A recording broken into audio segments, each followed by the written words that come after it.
प्यारे बच्चों, जैसा कि आपको पता है हम वर्ण विचार पाठ के आज हमें अभ्यास प्रश्न करने। अभ्यास प्रश्न पे बढ़ने से पहले हम एक बार दूसरे पाठ वर्ण विचार की जरा सी पुनरावृत्ति कर लेते हैं। सबसे पहली बात, वर्ण विचार। वर्ण होता क्या है? वर्ण मुख से निकलने वाली वह छोटी से छोटी ध्वनि होती है जिसके और टुकड़े या खंड नहीं किए जा सकते। ये थे हमारा वर्ण विचार की परिभाषा। अरे वर्ण की परिभाषा, वर्ण वह मुंह से निकलने वाली छोटी से छोटी ध्वनि होती है जिसके और खंड या टुकड़े नहीं किए जा सकते। और आपको पता है वर्णों के दो भेद होते हैं। हिंदी में वर्णों के दो भेद होते हैं। पहला स्वर, दूसरा है व्यंजन। तो स्वर क्या है? स्वर और व्यंजन में अंतर क्या है? दोनों ही वर्ण हैं। अंतर यही है कि उच्चारण की दृष्टि से स्वर स्वतंत्र रहते हैं, लेकिन व्यंजन है हम इनका उच्चारण स्वरों की मदद से ही करते हैं। तो मात्र ये अंतर था। अब उसके बाद हमने आपको बताया कि क्रमबद्ध तरीके से लिखे गए ये वर्णों को वर्णमाला कहते हैं। आपने बचपन से ही वर्णमाला देख रखी है, याद की है।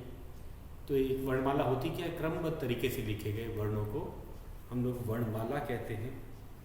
इसके अलावा संयुक्ताक्षर के बारे में मैंने आपको बताया था। संयुक्ताक्षर जैसा कि नाम से ही पता चलता है, यहाँ दो, हम कहेंगे दो व्यंजनों के मेल से ये बनते हैं। तो हमने आपको क्षत्रिय के श को बताया कि ये क हलंत जमा श के मेल से बनता है। उसी तरह त्र किससे बनता है? त हलंत जमा र, इनके मेल से बनता है। त हलंत मतलब आधा त जमा र, त्र बनाता है। और ज्ञानी वाला ये बनता है ज हलंत जमा या से ज्ञान बनता है। ज्ञानी, ज्ञान, ज्ञानी, ये हम इससे बनते हैं। इसके बाद हमने आपको बताया था स्वर। स्वर दो तरह से शब्दों का निर्माण कर सकते हैं। एक तो स्वतंत्र रूप से, जैसे कि अनार, अस्वतंत्र रूप से भी शब्द का निर्माण कर सकता है। आम, इमली, ईख। तो हमने देखा इसमें स्वर स्वतंत्र रूप से शब्दों का निर्माण कर रहा है। इसके अलावा शब्द मात्राओं के रूप से भी शब्दों का निर्माण करते हैं। उसके बाद मैंने आपको सभी स्वरों की मात्राएं बताई थी। अ की कोई मात्रा नहीं होती, ये भी बताया था। एक अ ही एक ऐसा स्वर है जिसकी कोई लिखित मात्रा नहीं होती। तो उसके अलावा हमने आपको कुछ और हिंदी की ध्वनियों के बारे में बोला था, अनुस्वार, विसर्ग और अनुनासिक के बारे में। उसके बाद आज हम अपने अभ्यास प्रश्न करें। तो ये अभ्यास प्रश्न भी वर्णों से ही जुड़े हुए हैं। ये हमारे पेज नंबर 14 पे दिया गया। तो आज शुरुआत करेंगे अपने अभ्यास प्रश्नों से। तो हमारा पहला अभ्यास प्रश्न है, चित्र देखकर मात्राओं से शब्द पूरे करो। ये है हमारा पहला प्रश्न।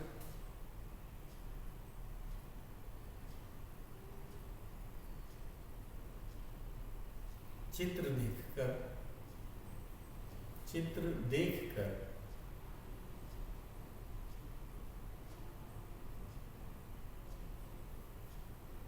मात्राओं से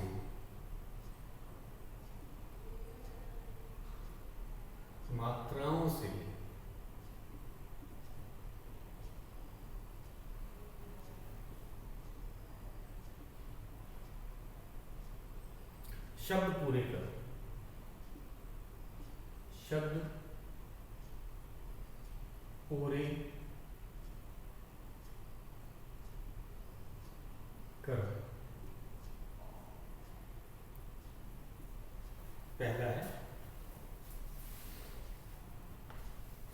पहला जो चित्र आप ध्यान से देखेंगे तो इसमें आप देखेंगे कि अरे ये तो शब्द दिया गया है। शब्द देखिए, र और न दिया गया है और हमें मात्रा लगानी है। चित्र में हमें दिख रहा है कि एक महिला है जिसने बड़ा अच्छा मुकुट पहन रखा है, और वह क्या है? वह रानी ही है।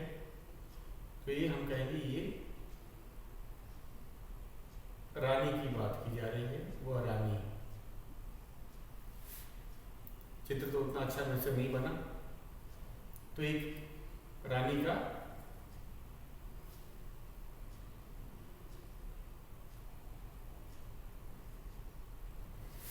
तो र पे किसकी मात्रा होगी? बड़ी ई की। अरे र पे आ की मात्रा होगी, ये बना रा, और न पे होगी बड़ी ई की मात्रा। तो हमने र पे आ की मात्रा लगाई और न पे बड़ी ई की मात्रा। अब ये बना रानी। दूसरा चित्र बहुत आसान है।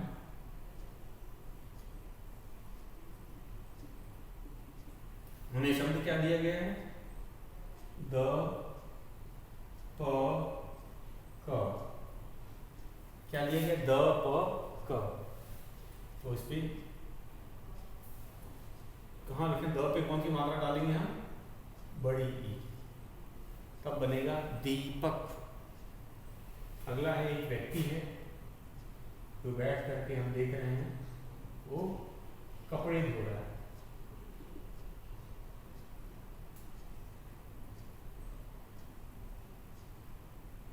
तो क्या कहेंगे? ये जिस व्यक्ति का व्यवसाय कपड़े धोने का होता है, हमें शब्द भी दे रखा है ध और ब। तो हम लोग सीधा करते हैं, ध पे ओ की मात्रा लगेगी और ब पे बड़ी ई की मात्रा। तो उस व्यक्ति को क्या कहते हैं? जिसका व्यवसाय कपड़े धोने का होता है, धोबी। अगला है बड़ी सुंदर सी। इस कीट को तो आप पहचानते ही होंगे। हाँ, आपने सही कहा, ये है तितली। तो हमें कौन कौन से शब्द दिए? त त ल दिया है। तो त पे छोटी ई की मात्रा, इस त और ल पे बड़ी ई की मात्रा, तब ये बना तितली। कौन सा शब्द बना? तितली। अब आगे चलते हैं, दूसरे प्रश्न की तरफ बढ़ते हैं। हमारा दूसरा प्रश्न भी बहुत आसान है। यह है पढ़ो, समझो और लिखो। इसमें उदाहरण के अनुसार हमें करना है, जो उदाहरण दे रखा है। ये हमारा दूसरा प्रश्न है। तो मेरे ख्याल से आपने ये नोट कर लिया होगा। फिर से एक बार मैं आपको बता देता हूँ। इसमें हमने र में आ की मात्रा लगाई और न में बड़ी ई की मात्रा। दूसरे चित्र में दीपक में द पे हमने बड़ी ई की मात्रा लगाई। दूसरे वाले, इस वाले तीसरे में है ध पे हमने ओ की मात्रा और ब पे बड़ी ई की मात्रा लगाई। तितली में पहले वाले त पे छोटी ई की मात्रा और ल पे बड़ी ई की मात्रा लगाई। तो इस तरह से आपको अब पता चल गया होगा। अब हम अपने दूसरे प्रश्न पे चलते हैं। दूसरा प्रश्न बहुत आसान है। तो ये अभ्यास का दूसरा प्रश्न।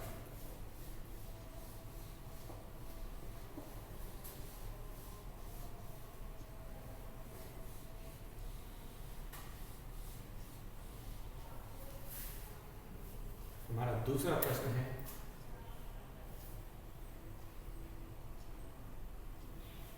पढ़ो, समझो और लिखो। पढ़ो, समझो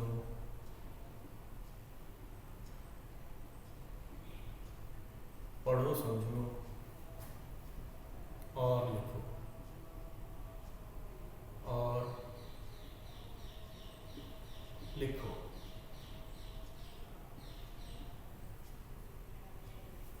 ये है पहला।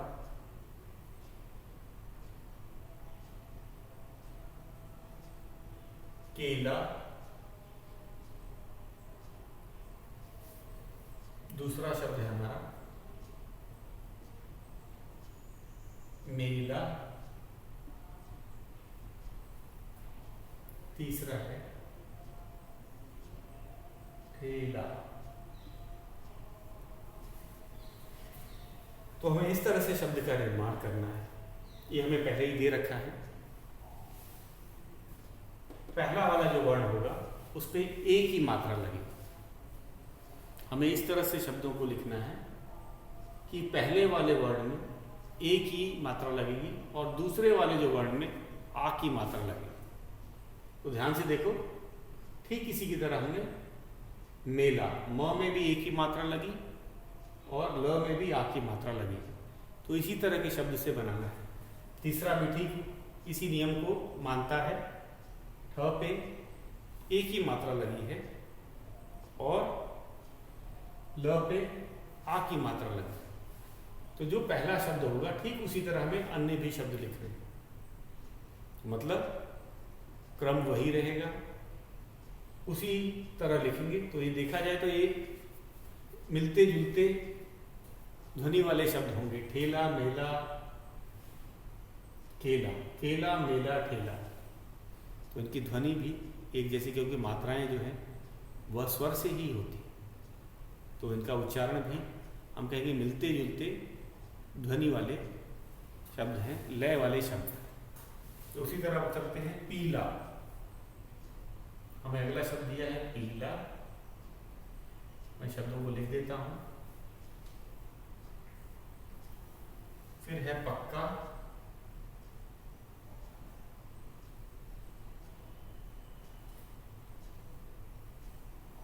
उसके बाद में है रोना।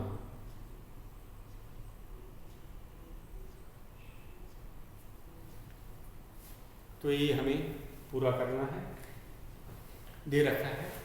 तो इसमें हमें मात्राओं का ध्यान देना है।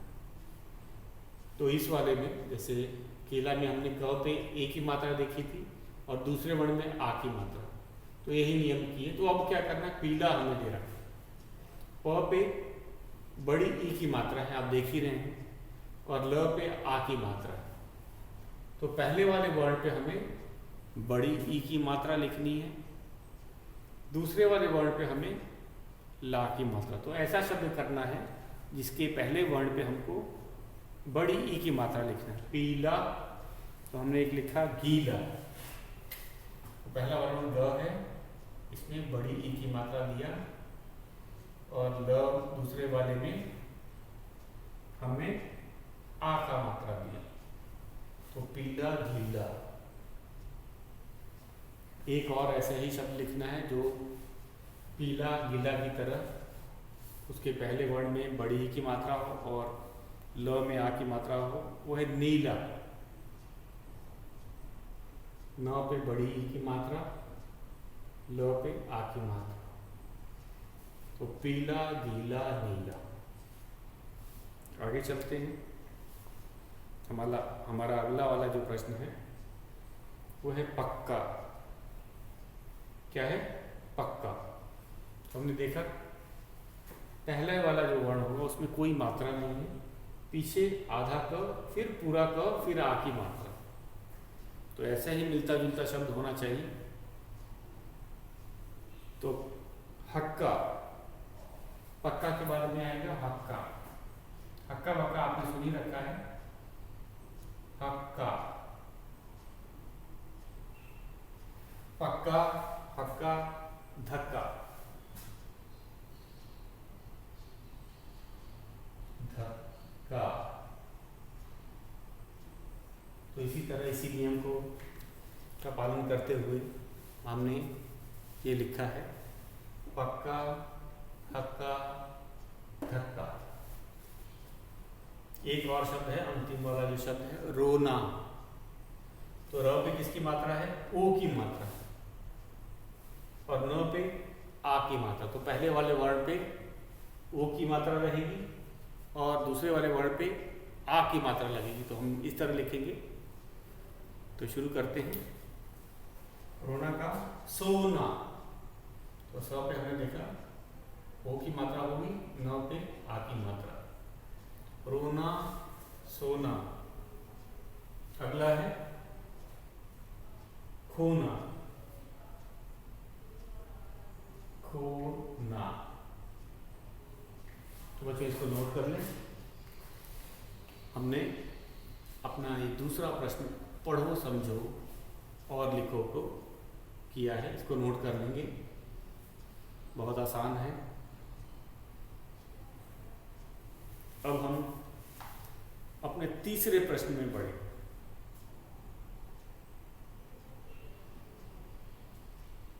तो शुरू करते हैं अपना तीसरा प्रश्न। सही स्थान पर अनुस्वार लगाओ। अनुस्वार बिंदी के रूप में होता है, आपको पता ही है। तो इसके अंदर हमें क्या करना है, दिए गए शब्द जो है, यहाँ तक ये चित्र भी दे के रखे हैं, चित्र भी दिए गए हैं, तो चित्र भी देख सकते हैं और इस शब्द को पूरा करना है। तो चलते हैं अपने तीसरे प्रश्न की तरफ, जो बहुत आसान है।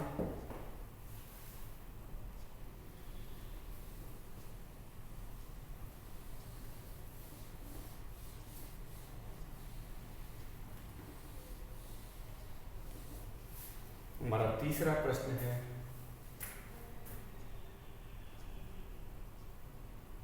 सही स्थान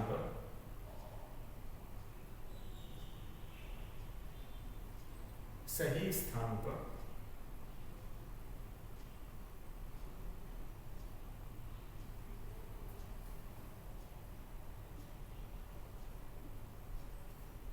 अनुस्वार लगाओ। अनुस्वार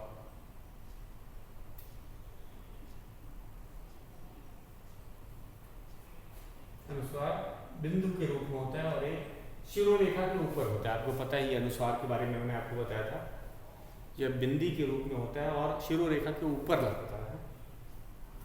अनुस्वार लगाओ।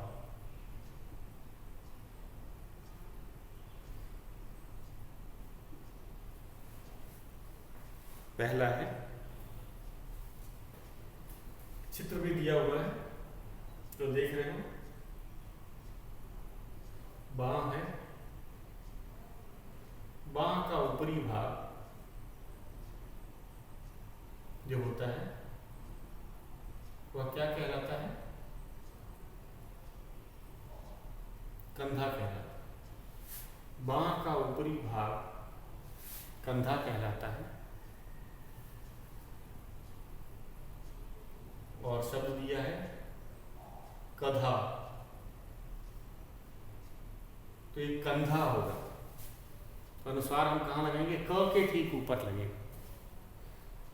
बांह का ऊपरी जो भाग है यह कंधा कहलाता है और क के ऊपर अनुस्वार लगेगा, बिंदी लगेगी। अब इसे पढ़ेंगे कंधा। दूसरा चित्र है, एक कड़ी है, जंजीर, लोहे की जंजीर सबने देखी होगी। लिखा है जजीर, तो जजीर तो अशुद्ध रूप है, इसी के अंदर हमें पूरा लगाना है, अनुस्वार लगाना है। तो जजीर के ऊपर कहाँ होगा, ये जंजीर है, तो न का यहाँ उच्चारण हो रहा है, ज के ऊपर अनुस्वार लगाया जाएगा। तो कंधा में हमने देखा क के ऊपर लगा, जंजीर में ज के ऊपर लगा। अगला है, ये जानवर सिर पर परिचित जानवर है, आपको पता ही है, लंबी सी पूंछ, कान और बहुत ही शरारती होता है।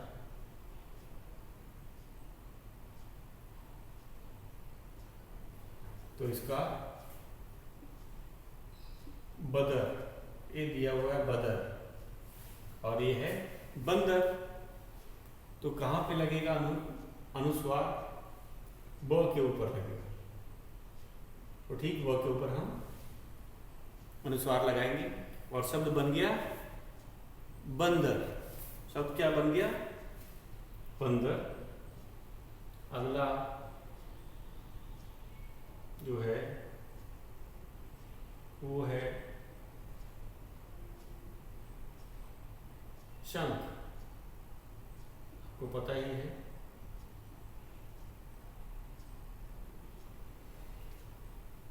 आगे चलते हैं, लिखा हुआ है, शब्द दिया हुआ है श और ख और शंख। शंख में श के ऊपर अनुस्वार होता है, श के ऊपर होता है, तब ये इसका उच्चारण होगा शंख। एक बार उच्चारण पे सबके देख लीजिए। कंधा, तो न का उच्चारण आ रहा है, कंधा। जंजीर, न का उच्चारण ज के बाद में है। बंदर, शंख, शंख। तो ये था हमारा, हम कहेंगे तीसरा प्रश्न। इसमें हमने चित्रों की मदद से, शब्द की मदद से जाना और सही शब्द लिखा। अब चलते हैं हम अपने चौथे प्रश्न की तरफ। हमारा चौथा प्रश्न भी बहुत आसान है।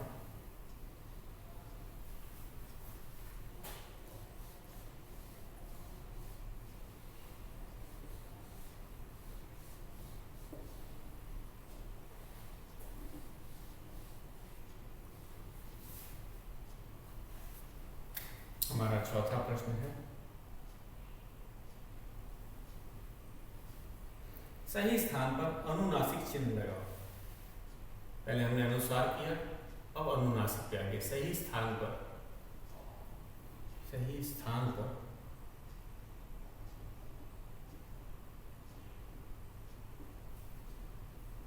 अनुनासिक,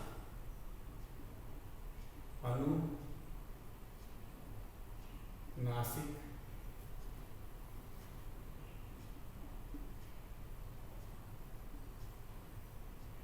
चिन्ह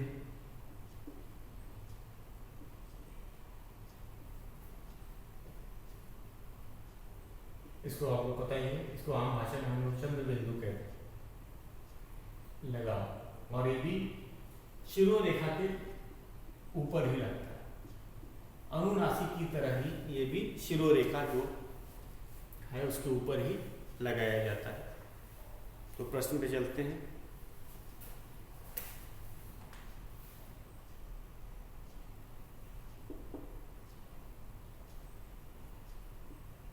एक बच्चे का हमें खुला हुआ मुंह दिख रहा है,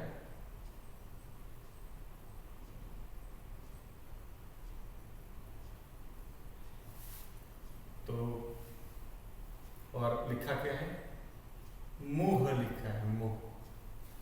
तो मुंह होता है मुंह, अनुनासिक। बोलते समय नाक की भी आवाज है,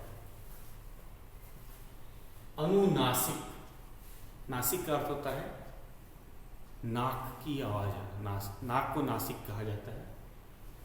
तो यहाँ पे मुंह लिखा है, मुंह। मुंह होता है तो नाक की मदद से यह आवाज निकल रही है। तो यहाँ पे हमने चंद्र बिंदु म के ऊपर होगा, या अनुनासिक का चिन्ह ठीक म के ऊपर हो। दूसरा है बादल हैं, बादलों से वर्षा हो रही है, और बूंद लिखा है, बूंद। तो बूंद नहीं होता है, बूंद होता है। वर्षा बूंद बूंद करके आसमान से गिरता है, तो ये बूंद नहीं है, बूंद होगा। और अनुनासिक जो है वह ठीक ब के ऊपर होगा, चंद्र बिंदु, या फिर हम कह सकते हैं वो ठीक ब के ऊपर हो। अगला है एक सांप दिया हुआ है,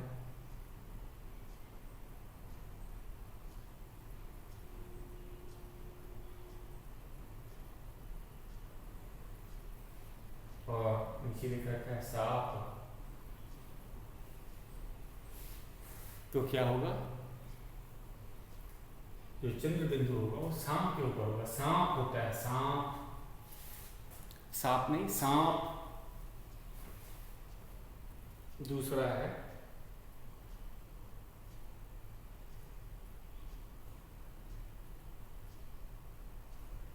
ये जांग के बारे में किया हुआ है।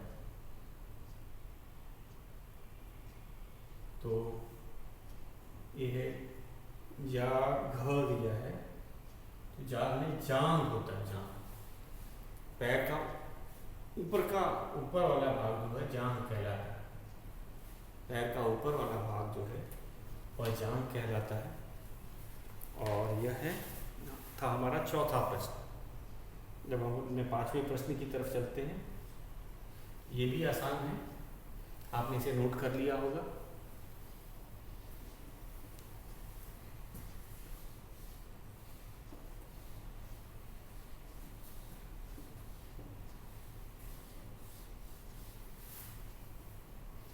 हमारा 5वां प्रश्न है,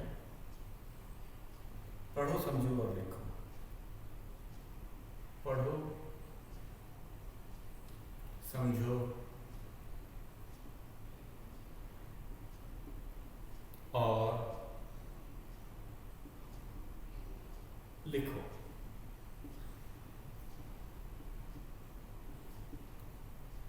तो क्या है, पहला है बिल्ली। जो शब्द दे रखे हैं मैं उनको पहले लिख देता हूं। बिल्ली, बच्चा,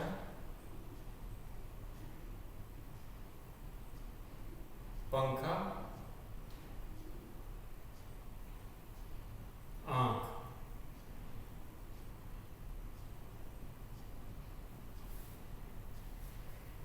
तो इससे मिलते जुलते वाले शब्द लिखने हैं। हमें पता ही है जो शब्द दिए गए हैं उससे मिलते जुलते वाले ही शब्द लिखने हैं। पहला वाला बिल्ली, तो पहले वाले शब्द पे की तरह हम लोग बिल्ली, दिल्ली लिखेंगे। ये भी ठीक उसी की तरह है जो अभी हमने किया था। उसके बाद में सिल्ली, बर्फ की सिल्लियां होती हैं, उसे सिल्ली कहा जाता है। सिल्ली या झिल्ली दोनों सही है। अरे झिल्ली।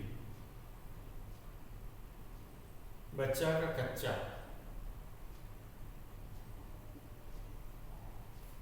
सच्चा।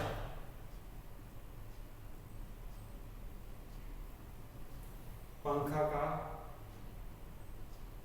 हमें जिसमें कि पहले अनुस्वार आए, पहले तो ये है बंद, पहले वाले वर्ड। दूसरा है रंग, पहले वाले वर्ड में हमें अनुस्वार आना चाहिए था आँख, अब इसमें पहले वाले वर्ड पे अनुनासिक आना चाहिए। तो चांद और सांप। इस तरह से हमें पूरा करना। क्रियाकलाप पे चलें तो ये बहुत आसान है। हमें पता है क्रियाकलाप में मैंने आपको क्या दे रखा है, ये आपने नोट कर लिया होगा। क्रियाकलाप को आपको ज और म व्यंजन के स्वरों की मात्रा लगाकर नए शब्द बनाना है तथा संचिका में लिखो। तो ज से बनने वाला शब्द होगा जल, जाल, इस तरह की चीज बनेगी। ज से बनने वाले शब्द आपको लिखने हैं। तो इसको एक देख लेते हैं उदाहरण के तौर पे।